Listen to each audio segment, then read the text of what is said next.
حدیث لکھی ہے کہ جو 2 نمازوں کو بغیر کسی عذر کے جمع کرے وہ جہنم کے دروازے پہ ہے.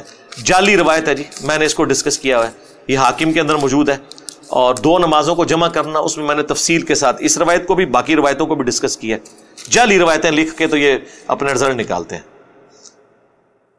حضرت حسن نے جب حضرت میر معاویہ کے ہاتھ پر بیعت کی تو فرمایا کہ خلافت کی وجہ سے ہمیں پیسے خرچ کرنے کی عادت ہو چکی ہے. ہاں جی بالکل ایسے ہی ہوا ہے، پیسے کے بغیر کیسے خرچہ ہوتا ہے؟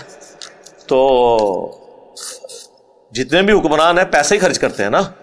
خلفائے راشدین نے جو جنگی مہمات روانہ کیے پیسے کے ذریعے کی ہیں نا. غزوہ تبوک نبی علیہ السلام نے اوپر دیکھو تو سونا، نیچے دیکھو تو سونا تو نہیں ہوا. حضرت عثمان غنی رضی اللہ تعالیٰ عنہ سے قبول کیا نا چندہ، ٹھیک ہے، لیکن اپنی ذات پہ لگانے کے لیے نہیں، اللہ کی راہ میں. تو بالکل ایسا ہی ہے، یہ جنگیں جو ہوتی ہیں اس میں خرچے ہوتے ہیں.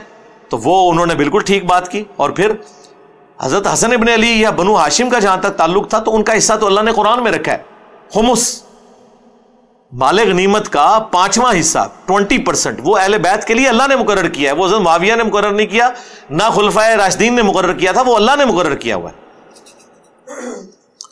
اگر کسی انسان کا قتل ہو جائے اور اس انسان کے گھر والے قاتل کو معاف کر دیں تو کیا یہ معافی مشروط نہیں؟ وہ قابل قبول ہو جائے گی. قرآن میں سورہ بنی اسرائیل میں اللہ تعالیٰ نے فرمایا کہ ہم نے ولی کو اجازت دی ہے کہ وہ بدلہ بھی لے سکتا ہے. سورہ النساء میں بھی تفصیل آئی، معاف بھی کر سکتا ہے. ولی یعنی قریبی رشتہ دار، ہاں دور کا بندہ نہیں ولی بن جائے گا، یہ ذہن میں رکھیے گا.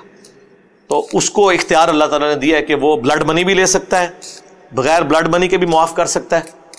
یہ ورثاء کو اللہ تعالیٰ نے حق دیا ہے. خود بدلہ نہیں لے گا، بدلہ جوڈیشری کے تھرو ہوگا. میں جب اپنے دوستوں یا گھر والوں کو نماز کی ترغیب دیتا ہوں تو وہ کہتے ہیں ہمیں نہ بتاؤ، ہمیں پتہ ہے، اور وہ پھر بھی نماز نہیں پڑھتے. تو یہی کچھ ہی ہے، یہ سارے مسلمان یہی ہیں، سارے مسلمانوں کو پتہ ہے کہ کیا ہو رہا ہے. تو آپ صرف پابند ہیں اپنے بیوی بچوں کے، بس اس کے بعد آپ کسی کے پابند نہیں ہیں. ماں باپ بہن بھائیوں کو صرف آپ نے بتانا ہے جو آپ نے، جس کو کہتے ہیں ڈنڈے کے زور پر. اور ڈنڈے سے مراد زبردستی والا کام نہیں، مراد یہ کہ کسی حد تک سختی وہ اپنی اولاد اور بیوی کے اوپر ہے. قوا انفسکم واہلیکم نارا. ماں باپ کو آپ احترام کے دائرے میں بتائیں گے، وہ بالکل ٹھیک کہتے ہیں کہ انہیں پتہ ہے، انہیں پتہ ہے کہ اس کا انجام بھی کیا ہونا ہے. تو جب وہ تلے ہوئے ہیں جہنم میں جانے کے لیے تو آپ صرف بتا ہی سکتے ہیں نا، اس سے زیادہ تو آپ کچھ نہیں کر سکتے. اللہ تعالیٰ نے سورہ الزمر میں فرمایا اے نبی، جن لوگوں نے اپنی حرکتوں کی وجہ سے اپنے اوپر جہنم واجب کر لی ہے، کیا تم انہیں آگ سے بچا لو گے؟ کتنے سخت الفاظ ہیں. سورہ بقرہ میں آیا کہ نبی علیہ السلام کو کہا گیا کہ ہم آپ سے نہیں پوچھیں گے کہ لوگ جہنم میں کیوں گئے، آپ کا کام صرف پہنچانا ہے. طٰہٰ ما انزلنا علیک القرآن لتشقی، ہم نے قرآن اس لیے آپ پہ نازل نہیں کیا کہ آپ مشقت میں پڑ جائیں. الا تذکرۃ لمن یخشی، یہ بس اس کے لیے نصیحت ہے جو ڈرتا ہے. فذکر بالقرآن من یخاف وعید، قرآن سے آپ ڈر سنائیں جو اللہ کی دھمکی سے ڈر جائے بس.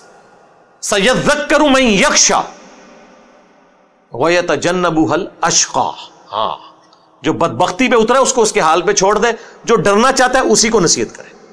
الذی یصلی النار الکبریٰ، یہ جو بدبختی پہ اترا ہوا ہے نا خود، اسے ہم بڑی آگ پہ پیش کریں گے. ثم لا یموت فیہا ولا یحیا، پھر نہ وہ زندوں میں ہوگا نہ مردوں میں. اللہم لا تجعلنا منہم، اللہم اجرنا من النار، اللہم انا نسألک جنت الفردوس مع النبیین والصدیقین والشہداء والصالحین، آمین.